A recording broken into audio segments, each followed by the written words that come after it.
Hello dear students, स्वागत है आप सभी का एक बार फिर से हमारे इस Pranjal UP board English YouTube channel के अंतर्गत।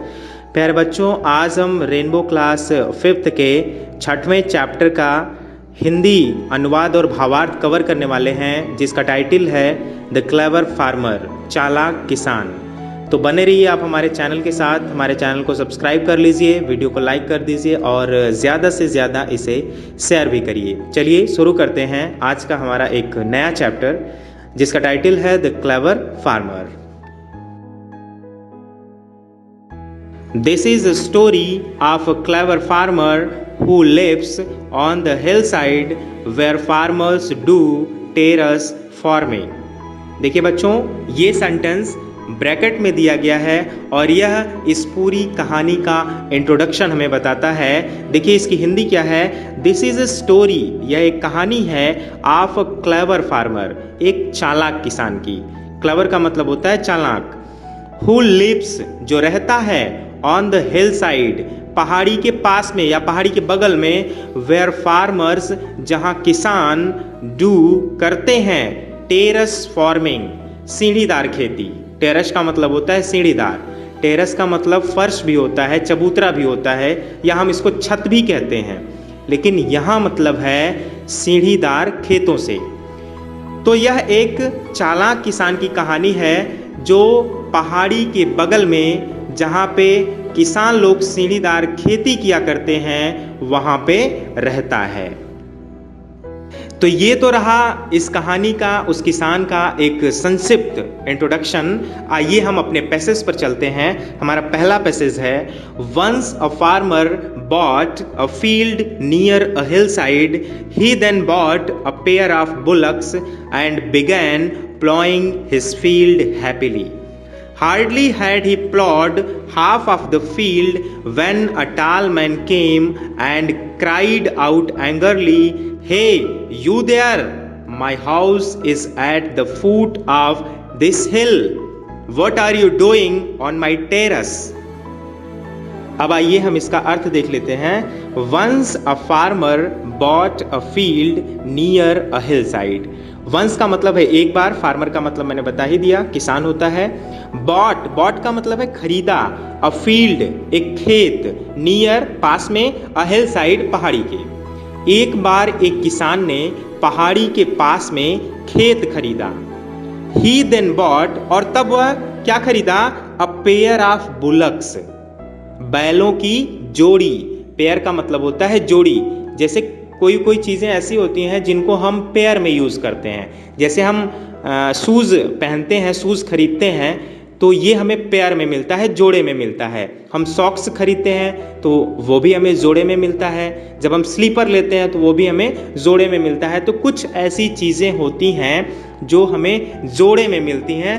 तो उस किसान ने क्या किया कि ठीक उसी तरह से एक जोड़ी बैलों को भी उसने खरीदा। एंड बिगैन, और प्रारंभ कर दिया, प्लॉइंग, जोतना, हिज फील्ड हैप्पीली, अपने खेतों को प्रसन्नतापूर्वक। हैप्पीली का मतलब है प्रसन्नतापूर्वक। और फिर उसने क्या किया? अपने खेतों को प्रसन्नतापूर्वक जोतना प्रारंभ कर दिया। Hardly had he ploughed, hardly का मतलब है मुश्किल से ही। हैड ही प्लॉड, उसने जोता था। हाफ ऑफ द फील्ड, खेत के आधे हिस्से को। मुश्किल से ही उसने अभी खेत के आधे हिस्से को ही जोता था कि क्या हुआ? When a tall man came, जब एक लंबा आदमी आया। टाल मैन का मतलब है लंबा आदमी। एंड क्राइड आउट, और चिल्ला पड़ा, एंगरली, गुस्से में। मुश्किल से ही उस किसान ने अभी खेत का आधा हिस्सा ही जोता था, तभी क्या हुआ कि एक लंबा सा आदमी उसके पास आया और गुस्से में वह चिल्ला पड़ा। और गुस्से में चिल्लाते हुए उस लंबे आदमी ने क्या कहा? हे यू देयर, तुम वहां। My house is at the foot of this हिल, मेरा घर इस पहाड़ी के नीचे है। What are you doing, तुम क्या कर रहे हो? ऑन माई टेरस, मेरे खेतों पर, तुम मेरे खेतों पर क्या कर रहे हो? वह उस किसान से गुस्से में कहता है। अगले पैसेज पर आइए। Please do not get angry, be calm. replied the farmer. He said further, I am plowing the field to sow the seeds. When I grow the crop, I shall share the harvest with you every year. 1 year you take what grows below the ground, and the next year you take what grows above the ground. Please do not get angry. कृपया क्रोधित ना हो. B काम, शांत रहें. कृपया शांति बनाए रखें, क्रोधित ना हो. किसने कहा? उस किसान ने. Replied the farmer. किसान ने कहा. किसान ने क्या कहा? कि कृपया आप क्रोधित ना हो, शांत रहें, शांति बनाए रखें. किससे कहा? उस लंबे आदमी से. He said further. आगे उसने कहा. किसने? किसान ने. I am ploughing. मैं जोत रहा हूं. The field. खेत को. टू सो. बोने के लिए. The seeds. बीजों को. किसान कहता है कि मैं बीजों को बोने के लिए इस खेत को जोत रहा हूं. When I grow the crop. और जब मैं फसल तैयार कर लूंगा, जब मैं फसल उगा लूंगा. ग्रो का मतलब है उगाना और क्रॉप का मतलब है फसल. जब मैं फसल को तैयार कर लूंगा, आई शैल शेयर द हार्वेस्ट. तब मैं फसल को बांटूंगा. हार्वेस्ट का मतलब वैसे होता है मड़ाई, लेकिन यहाँ फसल सही है. शेयर का मतलब होता है बांटना. तब वो कहता है I shall share the harvest with you. तब मैं इन फसलों को तुम्हारे साथ बांटूंगा. Every year. हर वर्ष.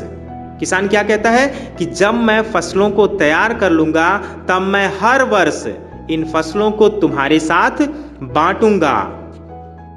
1 ईयर यू टेक. एक वर्ष तुम लोगे या तुम प्राप्त करोगे. क्या चीज? वाट ग्रोज बिलो द ग्राउंड. जो भूमि के नीचे उगेगा. ग्राउंड का मतलब है भूमि और बिलो का मतलब है नीचे. जो भूमि के नीचे उगेगा, अर्थात जो जमीन के नीचे उगेगा, वह भाग तुम एक वर्ष प्राप्त करोगे. And the next year. और अगले वर्ष. You take. तुम लोगे. What grows above the ground. जो कुछ भी ऊपर उगेगा, जो कुछ भी भूमि के ऊपर उगेगा, अगले साल तुम उस भाग को प्राप्त करोगे. अब आ जाइए अगले पैसेज पर. The tall man was pleased. He had no idea of the farmer's plan of fooling him. The first year the farmer sowed wheat. He took all the wheat as it grew above the ground and gave the roots to the tall man which were below the ground. The tall man got angry. He told the farmer that the next time he would take the part which would grow above the ground. The farmer agreed. The tall man was pleased. वह लंबा आदमी सहमत हो गया. Pleased का मतलब यहाँ है सहमत हो जाने से या फिर संतुष्ट हो जाना. The tall man was pleased. वह लंबा आदमी सहमत हो गया था. He had no idea. उसे कोई अंदाजा नहीं था. Of the farmer's plan. किसान की योजना का. Of fooling him. उसे मूर्ख बनाने की. जो योजना उस किसान ने उस लंबे आदमी को मूर्ख बनाने की बनाई थी, उस योजना का उस लंबे आदमी को कोई अंदाजा नहीं था. और इस वजह से वह लंबा आदमी किसान की बातों से सहमत हो गया. The first year. पहले वर्ष. द फार्मर सोड. किसान ने बोया. वीट. वीट का मतलब है गेहूं. सोड का मतलब है बो देना. पहले वर्ष किसान ने गेहूं बो दिया. He took all the wheat as it grew above the ground. He took. उसने ले लिया. All the wheat. सारा गेहूं. As it grew above the ground. अब जैसा कि यह गेहूं पृथ्वी के ऊपर उगा था, भूमि के ऊपर उगा था. And gave the roots. और जड़ों को दे दिया. To the tall man. लंबे आदमी को. Which were below the ground. जो जमीन के नीचे था. जो भाग जमीन के नीचे था, उस भाग को उसने किसे दे दिया? उस लंबे आदमी को. अर्थात उस लंबे आदमी को केवल गेहूं की जड़ें प्राप्त हुई और सारा गेहूं वह किसान स्वयं ले लिया. The tall man got angry. The tall man got angry. अब देखिए वह लंबा आदमी क्रोधित हो गया। गॉट का मतलब है हो जाना और एंग्री क्रोधित। वह लंबा आदमी क्रोधित हो गया।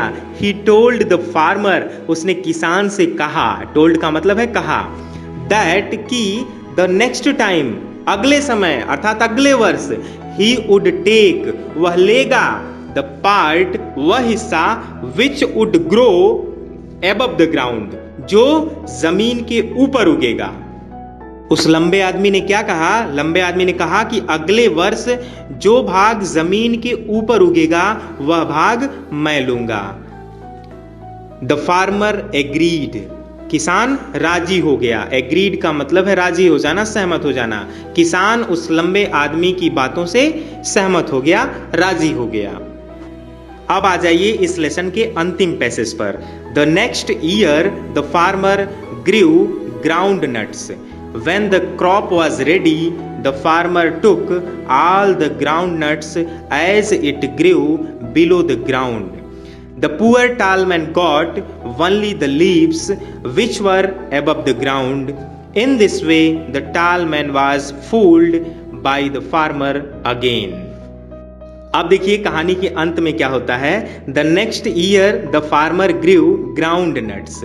नेक्स्ट ईयर अगले वर्ष किसान ने ग्राउंड नट्स बोया। ग्राउंड नट्स का मतलब है मूंगफली। अगले वर्ष किसान ने मूंगफली बो दी। When the crop was ready, और जब फसल तैयार हुई, crop was ready, जब फसल तैयार हुई, the farmer took all the ground nuts, किसान ने ले लिया all the ground nuts, सारी मूंगफलियां। किसान ने क्या किया? सारी मूंगफलियां ले ली। As it grew, जैसा कि यह उगी थी। बिलो द ग्राउंड, जमीन के नीचे, भूमि के नीचे। जैसा कि ये मूंगफलियां जमीन के नीचे पैदा हुई थी, जमीन के नीचे उगी थी, इसलिए उस किसान ने सारी मूंगफलियां ले ली। द पुअर टाल man got only the leaves. बेचारा लंबा आदमी गॉट ओनली लीव्स, केवल पत्तियां ही पाया। केवल मूंगफलियों की पत्तियां ही उसे प्राप्त हुई। विच वर अबव द ग्राउंड, जो जमीन के ऊपर थीं। जो जमीन के ऊपर थीं वही पत्तियां केवल उस लंबे आदमी को प्राप्त हुई। इन दिस वे, इस तरह से, the tall man was fooled, लंबा आदमी मूर्ख बना दिया गया। बाई द फार्मर अगेन, किसान के द्वारा दोबारा से। तो इस तरह से क्या हुआ? वह लंबा आदमी किसान के द्वारा एक बार फिर से मूर्ख बना दिया गया। आपकी बुक में एक कोटेशन भी दिया गया है, क्लेवरनेस इज नॉट विजिडम, चालाकी बुद्धिमानी नहीं होती। कहने का मतलब ये है कि यदि हम अपने आप को ज़्यादा चालाक समझने की कोशिश करते हैं तो यह हमारी बुद्धिमानी नहीं बल्कि हमारी मूर्खता है। उस लंबे आदमी ने अपने आप को ज़्यादा चालाक समझने की कोशिश की, जिसका खामियाजा उसे भुगतना पड़ा। किसान ने उस लंबे आदमी को दो बार मूर्ख बनाया।